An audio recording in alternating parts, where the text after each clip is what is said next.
ఎవరది? అవునా, న్యాచురల్ కదా, వాళ్ళు అదే విధంగా మాట్లాడతారు కదా, వేరే రకంగా ఎందుకు మాట్లాడతారు? ఒకవేళ అదే అయితే ఆ కమిషన్ ముందుకెళ్ళి వాళ్ళు ఎందుకు సమాచారం ఇచ్చిండ్రు, వాళ్ళు ఎందుకు వాదనలు వినిపించిండ్రు? తమకు అనుకూలంగా ఉంటే ఒక రకంగా, తమ తప్పులను ప్రశ్నిస్తే ఇంకొక రకంగా మాట్లాడడం అనేది మొదటి నుంచి వాళ్ళకున్న అలవాటు. ఈరోజు మేము కమిషన్ని వాళ్ళు తప్పుపడుతుండ్రు. ఇంతకుముందు బట్టి విక్రమార్క గారు స్పష్టంగా చెప్పారు, ఇది ఒక రాజకీయ పార్టీ నివేదికను, రాష్ట్ర ప్రభుత్వ నివేదిక కాదు, independent judicial enquiry report headed by Pinaki Chandra Ghosh, imminent personality. He headed as a Supreme Court judge, Lokpal chairperson, ఇలాంటి ప్రధానమైన బాధ్యతలు నిర్వహించిన వ్యక్తి 16 నెలలు అందరికి అవకాశం ఇచ్చి వాళ్ళు చెప్పుకోవడానికి అందరికీ సమానమైన అవకాశాలు కల్పించి ఈరోజు నివేదిక ఇచ్చిండు. కాబట్టి ఆ నివేదిక మీద ఇంకా ఎవరు ఏ రకంగా మాట్లాడతారు, ఏ రకంగా విశ్లేషణ ఇస్తారు అనేది వాళ్ళ విజ్ఞతకే నేను వదిలేస్తున్నా.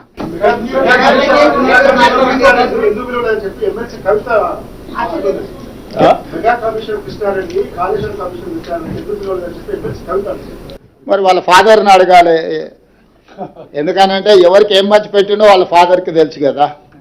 లేకపోతే వారే వెళ్ళి ఘోష్ గారికి నివేదిక ఇచ్చేది ఉండే, ఇంకో ఇందులో మా ఫాదర్తో వీళ్ళందరూ కుమ్ముక్కై ఉన్నారు, మా బావ హరీష్ రావు గారు వీళ్ళతో కమిషన్లు పొందిండు, వీళ్ళందరూ తోడు దొంగలు గూడు పుటాన్ని చేసిందని కవిత గారు ఘోష్ కమిటీకి ఒక కంప్లైంట్ ఇచ్చిన ఉంటే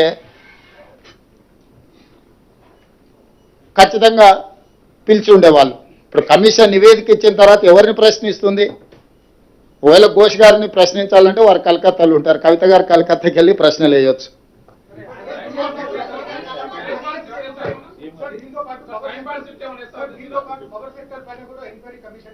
ఉన్నది ఈరోజు. ఇప్పుడు రాహుల్ దీనికి కన్ఫైన్ అవుదాం.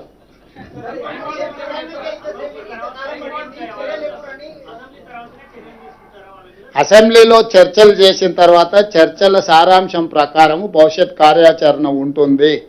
మీకు స్పష్టంగా చెప్పడం కోసమే మీ ఊహాజనితమైన కథనాలకు కానీ ఊహాజనితమైన ప్రశ్నలకు తావు లేకుండా ఉండడానికే కమిషన్ రిపోర్ట్ ఇచ్చిన 4 రోజుల్లోనే మంత్రివర్గ సమావేశాన్ని ఏర్పాటు చేసి మంత్రివర్గ సమావేశం ఆ నివేదికను ఆమోదించి ఆ నివేదికలో ఉన్న సారాంశాన్ని నిక్షిప్తంగా మీడియా మిత్రులకు అందరూ కూడా కంప్లీట్గా ఇన్ డీటెయిల్ ఒక పవర్ పాయింట్ ప్రజెంటేషన్ ద్వారా మీకు వివరించడం జరిగింది.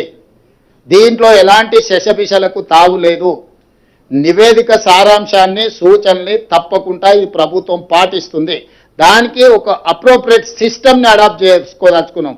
మేము రాజకీయ కక్షాపూరితమైన చర్యలు చేపట్టినట్టు లేకపోతే ఎవరి మీదనో వ్యక్తిగతంగా ద్వేషంతో నిర్ణయాలు తీసుకున్నట్టు ఏమాత్రం చర్చలకు తావు ఇవ్వకుండా ఈ ప్రభుత్వము పారదర్శకంగా పనిచేయాలనుకుంటుంది. కాబట్టి ఈరోజు అన్ని వివరాలను మీ ముందు పెట్టడం జరిగింది.